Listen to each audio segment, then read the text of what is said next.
You know, things look bad. I saw gas in California at $7.98.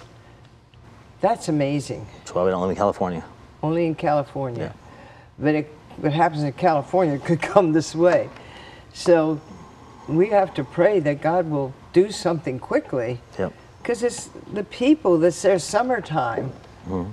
And so, but as Tammy says, he's the same God the same. at $1 as he is at $8. Yep. So Doesn't matter. He's still in control. he's still in control. He's still in control. Yeah. We're going to talk a lot about that today, the control he has and where we are, that our trust is always remaining in him. That's right. What do you have? Well, it's this weekend, past weekend was Memorial Day, and so there's a lot of people celebrate that, honoring those that have lost and fallen, and that have sacrificed themselves for our nation. It was really cool. There was a race this week, and this is the only race of the year they do it, where they actually carry the name of the fallen. There's 37 cars in the race, and each one of them carry the name of a fallen soldier with them along as they did the race, which was really cool. That is cool. I don't know what happened. I looked for it. I couldn't find it. Now, I watched the Indy 500 because it said Indy 500 on the guideline. Well, they have this week, there was 3 big races on Sunday. It's kind of like this a big event. You had the Formula One, you had the Indy 500, and you had the Coca-Cola 600. The Coca-Cola 600 is the longest race in NASCAR. It's 600 miles. 600 miles. 600 miles. And this year was the longest miles and time it's ever taken to do the race. Because they went into double overtime. Because they did double overtime, double overtime at the very end, and it just reshifted everything around, which is really interesting. This particular race, it's the only race of its kind. It goes through all different types of scenarios on the track. It's full sun, so it starts at 6 o'clock. They have full sun, then they go to dusk, and then they go under lights. And so it goes through all 3 different types of racing scenarios. All in one track, all at one period of time. Usually takes upwards of 5 hours to complete it. This year the race was, let's see here, there was 37 entrants in the race. It's the longest race of the year.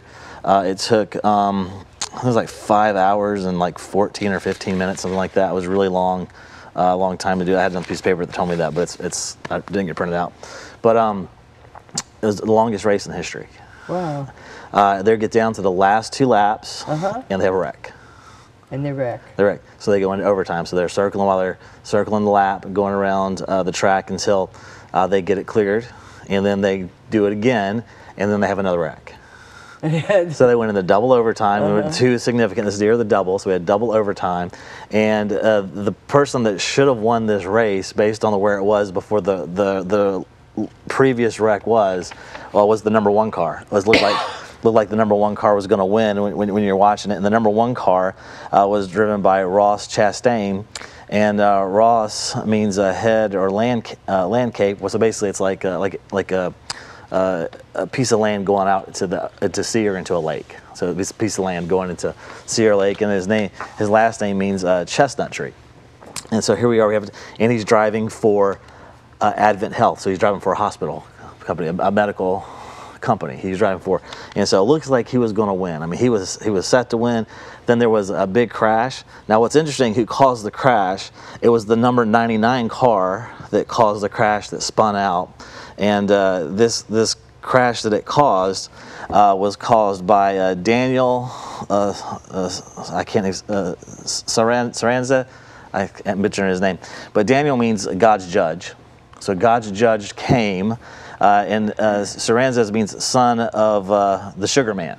So God's judge came, and the car he's driving is a big tech car. So he's big technology. So God judged big technology, spun him out, and caused all these cars to be removed from the race.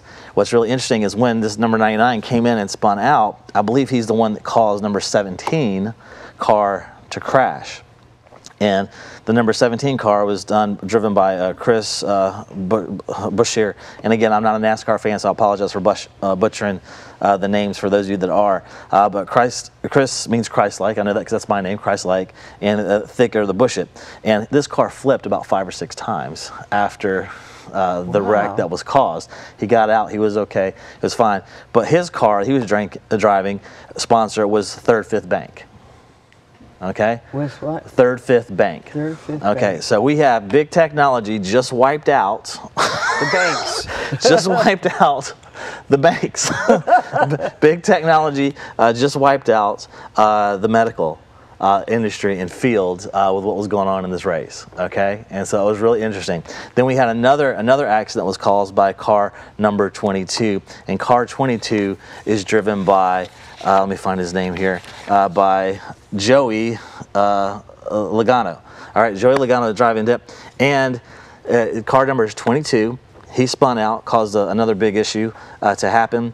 I can't remember if 99 caused or 22, but one of those were the two that tend to cause the big accidents. And 22 is driven by Joe, and it's oil. It's what? Oil. Oil? It's Shell Gas Company. Oil. So what are we talking about all in 2022?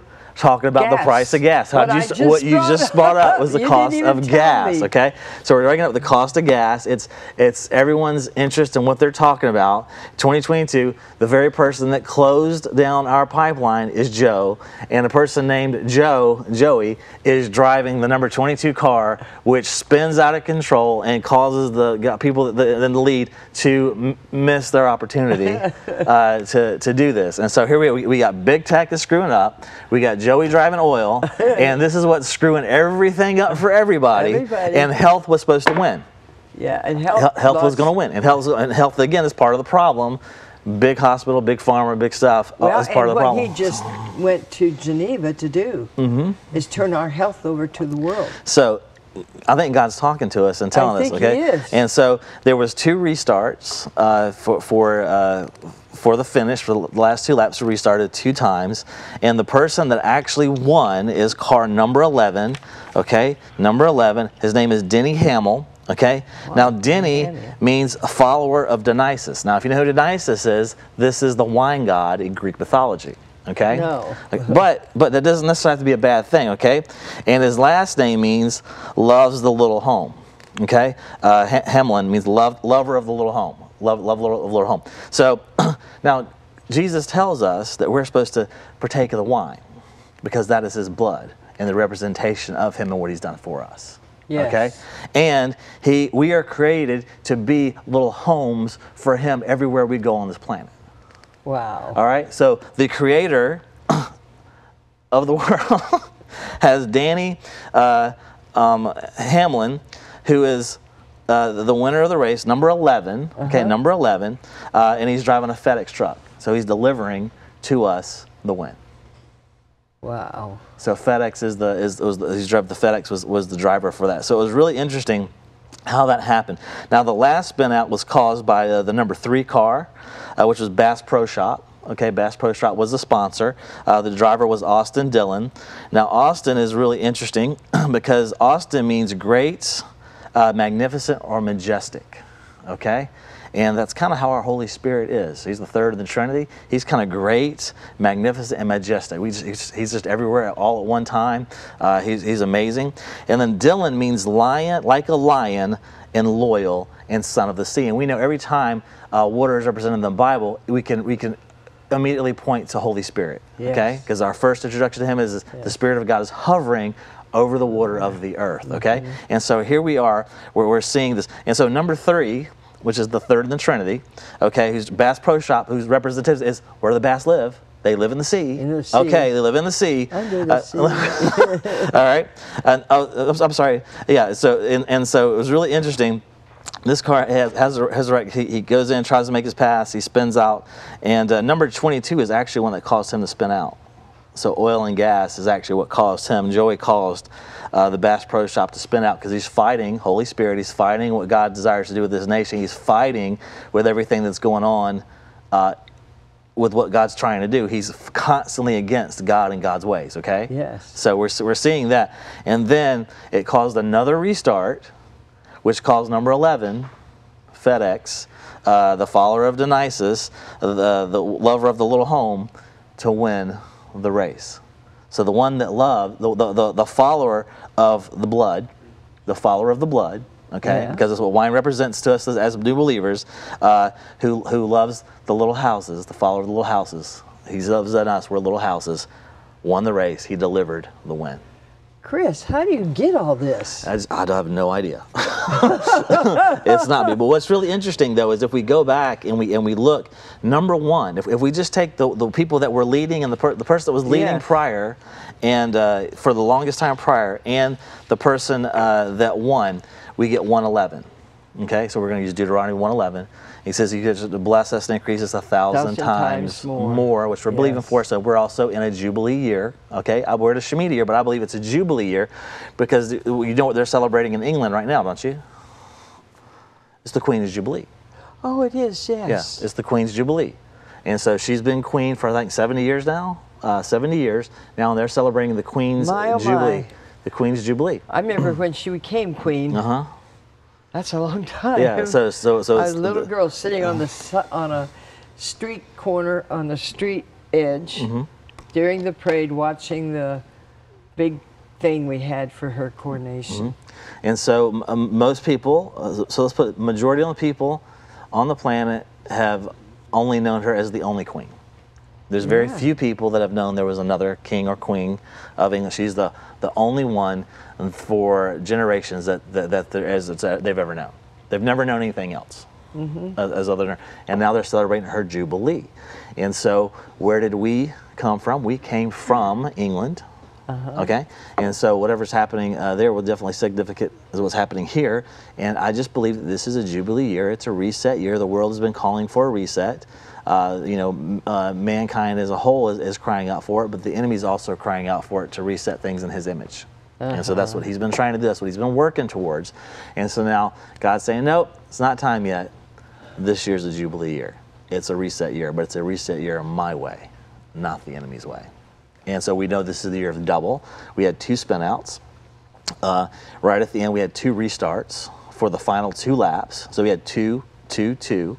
So they had to do 2 laps over again. So they reset back to the go 2 laps for them to get up to speed, do whatever, try to make the move, and they crashed before the white flag. And so they crashed before the white flag. Then they reset again, going around and around again, and they do it again. And so they had 2 resets. So we had the 2, 2, 2. And so we have 2, 2, 2 showing up again in this race. And God is saying that 2, 2, 2 represents the Behor, the firstborn.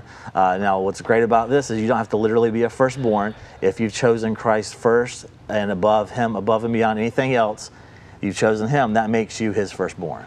Makes you God's firstborn because you are now grafted in, you're entitled to everything that the Word has for you, and this year is the year of the firstborn. What does the firstborn get? The firstborn gets, first and foremost, a double portion of everything going on. So he gets a double portion, and he gets made a spectacle of, gets paraded around and shown about how this is, a big deal is made that this is my child, my firstborn, the son of my strength, who's going to continue on my name. And that's what God's calling us to do, to continue on and carry out His name throughout this earth. And so we have this race that is showing us what God is doing. It's so amazing how He's been doing it through the special activities like the Super Bowls and the races. Wasn't there just another race or something? Yeah, we talked about the past 2 horse races. Horse races. Yeah, we talked about Kentucky Derby and the Preakness past couple of weeks, and then we'll be talking about the Belmont here, and before too long, they'll be doing a race there so as well. Put it all together. We win. We win. We win. We win. It looks like Big Tech's going to win. They come up and they spin out. It looks like gas and oil is trying to make a move on you. They spin out. They lose. Looks like the medical industry is leading the pack and going to win, and medical passports and medical this and medical that. Well, God says no. I reset the race. I reset it twice. Yeah. I didn't reset it once. I reset it twice. So it had to, at the very last minute, change because they had to go around 2 more laps. So you had the 2 laps 2 times, and then you had the 2 crashes, and so you ended up with 3 sets of 2 laps for the final winner to come in. It was FedEx, number 11. I'm delivering you the win. God's ways are higher than our ways. And I was telling Pastor Jerry Bird today, he's going to be on with us, but I was reading this morning about Joseph, and he started really showing me things, how that God was in Joseph as far as planning out all the course of what's happened. He has a dream, which makes everybody jealous, but it's not saying it out of pride. He don't know why he has these dreams. And then he goes to see his brothers. They throw him in a pit, and they're going to leave him there to die. Oh, but God sends a caravan, a slave caravan along. We'd say, well, would God use that? Yes. He knows the end from the beginning. He knows what he's doing. And so, I mean, I'm putting that story to this. They say, well, did God cause those wrecks? No, they caused their own wrecks. But God knew. But God's telling a story through it. God's telling a story through it. And so he already had Joseph planned to get... Well, here's the thing. He already knew who was going to win. Yes. Okay? But in the background, the numbers are significant. Yes, they are. The numbers, the sponsors are significant because they tell a story.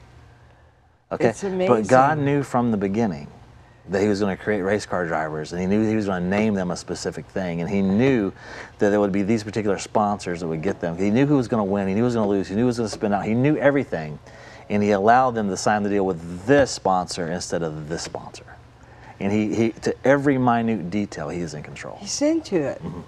It's like they see these caravan coming, well, we can make some money, let's just sell them.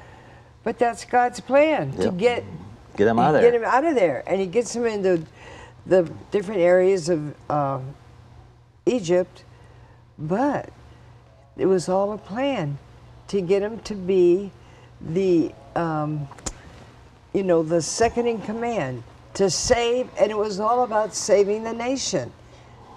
And he's telling us this story today. It's amazing. Do you have a message? Someone said the number 18 M&M car in the first, sent back to rear twice. That's true, and came up behind and finished in second. So yeah, the number 2 car, which was number 18 car, he was sent back to the end of the race twice and came back and came in second. And so that's really, because there was 3 2s there. So they were sent back twice and then came in number 2. So there's 2 more, there's another set of the 2-2-2 where God is showing us. Now I didn't watch the entire race. I just watched the highlights. And so, because I am not a NASCAR fan. I don't mind watching a race. I like to know who the winner is. I like to know the winners quickly. I like drag strip. Yeah, drag. Just going in the circle over and over again. I like to see the crashes, and that's see who makes it out, and that's about it. But for that, but it was a very interesting race. They said it was a very exciting race from beginning to end. And one of the guys that was in there said it was his worst race ever, and he actually did really well. He started 36. There's 37. He hit the wall. He lost points over and over again in going into the pit and different things. But he ended up finishing out pretty well when it was all said and done. So he ended up having a good race. But this is the worst race ever. And the guy comes over on the radio and encourages them and builds them up and goes, "Hey, it's all right. We're with you, man, all the way, no matter what." And he ended up coming in pretty decent and got some points and stuff. Well, Indy 500 was kind of like that. At the end, they had the caution, and then they had the stop. They stopped the race, and all got off the thing. And then they went in for a couple more laps. I can't remember exactly. I wasn't thinking like you. I didn't watch that one, so I don't know. I just knew that they were carrying the names on this one, and we had a minister come in and minister at our church this past weekend, and they were talking about running the race. And it says, you know, when you run your race, you have to run your race knowing that you've already won. Yeah. You're not running it to win the race, you're running it because you've won the race. And we're so busy trying to build our name or build our business or build our family or do this or that, that we pass by those that need our help we can pick up and help cross the finish line. Exactly. And so we don't need to think of it as a straight run, but think of it as circuits. So we're running circuits, which is what NASCAR is. It's a circuit, around and round and round. And that's the reason I paid attention to it. Isaiah said that.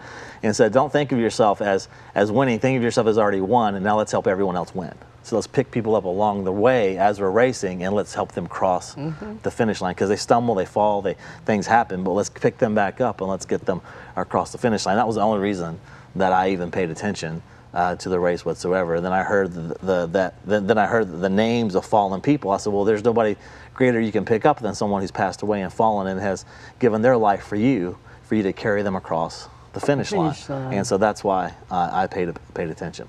And what's the other thing that's really interesting is it was the 600 miles is what the race was, but it was 400 laps. So I'm going to give you a little Hebrew right here, okay?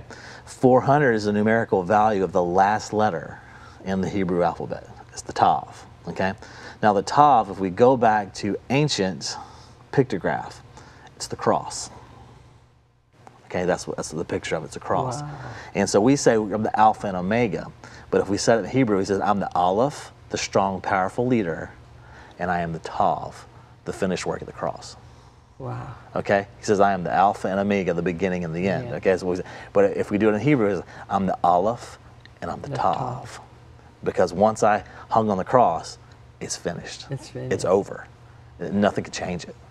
Anything that could have changed in the past, it doesn't matter anymore, because I have finished the work. I am the Aleph, the strong, powerful leader, the creator, the one that did it all, and I am the Tav, the one that hung on the tree. And nothing will stop or prevail against me in any way. That is so cool. Now listen, he's teaching these things here on the set, but he's also going to have his own program. Tomorrow we are teaching on Shavuot. The whole program. The whole program I'm teaching on Shavuot, and Shavuot is what we call modern day Pentecost. And so in all of Israel this week, they are reading the book of Ruth. Now you're like, what does the book of Ruth have to do with Pentecost, or what does it have to do with Shavuot? It makes no sense on the outside, but once you dig deep, there's a lot of revelatory things there that we don't know, and that they don't even know why they're doing what they're doing or why they're doing it. They're just doing it because they're God inspired to do it. And what's really exciting about it is we're talking about in the race, picking people up and doing stuff. Well, that's exactly what God does with the book of Ruth. He picks up every single fallen family member, brings the family completely back together, and I will show you from beginning to end, from the fall of man, how he's picked up every single family member, put them back in the race, and let them cross the finish line so that we get King David. Yeah. And because we got King David, we're going to get King Jesus. And now that we have King Jesus, we win. We win. We win. And that's what God's telling us. Everything is going on. We win. We win. It's so important that we know we win, that we've already won. Yeah. And I love the fact that you carry somebody with you. And I'm not jockeying against you. I'm not racing you. And I'm not racing Pastor Bird over there. I'm not racing anyone. I'm running a race. Running the race. I've already won the race. Yeah. And when I run by race from victory, I'm not in competition with anyone. Right. Okay, so we see a race, and we, in the natural, we got who we're pulling for. We had a car we were pulling for. We got this particular race. That's my man right there. That's my racer. That's my number. That's who I'm believing for. That's the car that I'm a Camry guy. I'm a Toyota guy. I'm a Chevy guy. I'm a Ford guy. That's what I'm going for. That's not how it is in this race. In this race, if you're running the race, you've already won. Yeah. You just got to get in and run. Yeah. And it's a different kind of race. And so we have to retrain ourselves. I'm not here to race against you. I'm here to race with you. I'm here to lift you up, and we're here to cross together, because the more of us that cross together, the bigger we win. Yeah. Well, and just think about that. That is huge salvation. I mean, the race is the race of life. And we've already won. So that means we're of good character. We're all it takes to be a winner.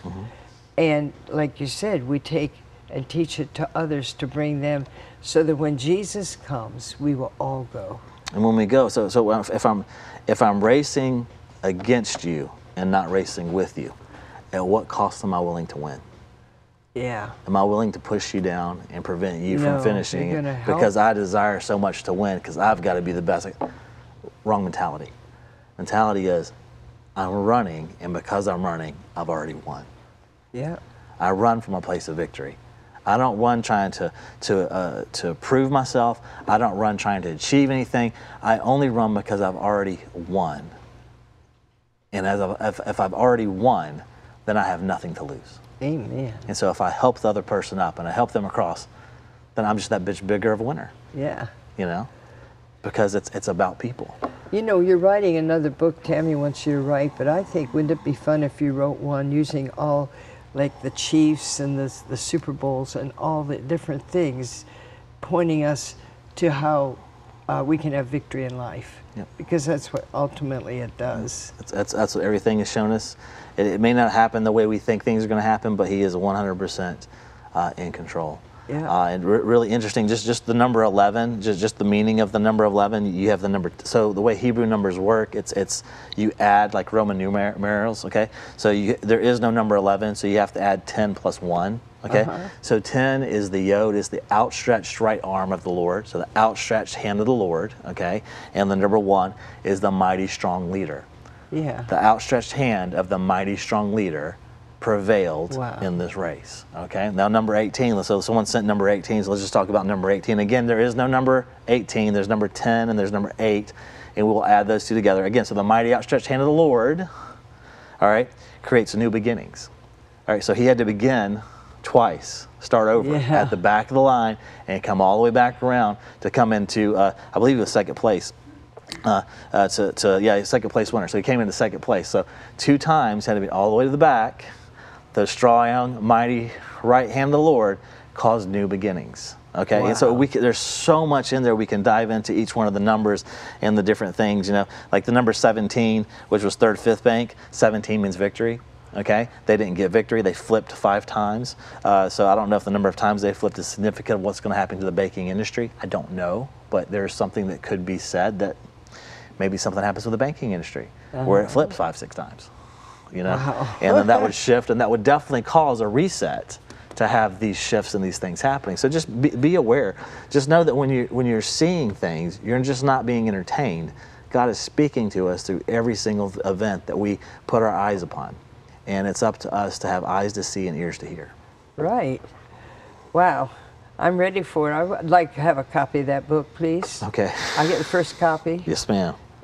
But I think it needs to be done, bringing it into today. Yeah. And I think that when people see it in that light, they may start looking even deeper. Yeah, let's look at Joseph's day. Joseph didn't have television. Joseph didn't have radio. Joseph did not have entertainment the way he didn't even have books the way we have books and the way we have stuff. He did not have that. So how did God speak to him? He spoke to him through dreams. Yes. He spoke to him through interpreting other people's dreams. Visions. You know, so that's how he. So it's what's before your eyes. So the eyes are closed, and He's putting things before my eyes or before my vision that I'm seeing. Then those are things we have to interpret. If I'm watching television, there's a big national race, or there's a football game, or there's a horse race, or something's happening. God is speaking to us in every single event that goes on because we're not paying attention to Him anywhere else, and they're not reading the Word, they're not involved with them to where He can speak to them directly. So I will speak to you on the national stage. I will speak to you on the biggest events that happen on the world, and you can't deny that I am in control. If you have eyes to see and ears to hear, I will show you that I am in control of everything. What a God. Wow. Make sure you tune in tomorrow because there's more to come, I promise you, and you're going to love it. Did you have anything else you want to talk about before we go? No, I just wanted, I just had a desire to share that with people that, you know, God is in control of everything. It's exciting to see what He's doing and how He's talking to us. It's exciting, just interesting the events that happen, that who the sponsors are, what the people's names are, the specific number car that they're driving, the position they started in. There was actually 18. There was 18 caution flags. Again, you know, 18 again, number 18. A mighty strong hand and new beginnings. So every time that caution flag came out, the race restarted. There was a new beginning. So something restarted every single time. And there was 18 caution flags that happened in this particular race. You know, it's the longest one. It was 400 plus laps, but it was scheduled for 400 laps, and that means the elephant top and you know, the cross, it's finished work. And so He's just showing us that He's finished it, and He is in control, and He will continue to reveal to us in any way He can get our attention. I love it. Well, I know you enjoyed that. If you want him to write a book on the events, call us and tell us. He needs to hear that. Maybe I can get him to do it quicker.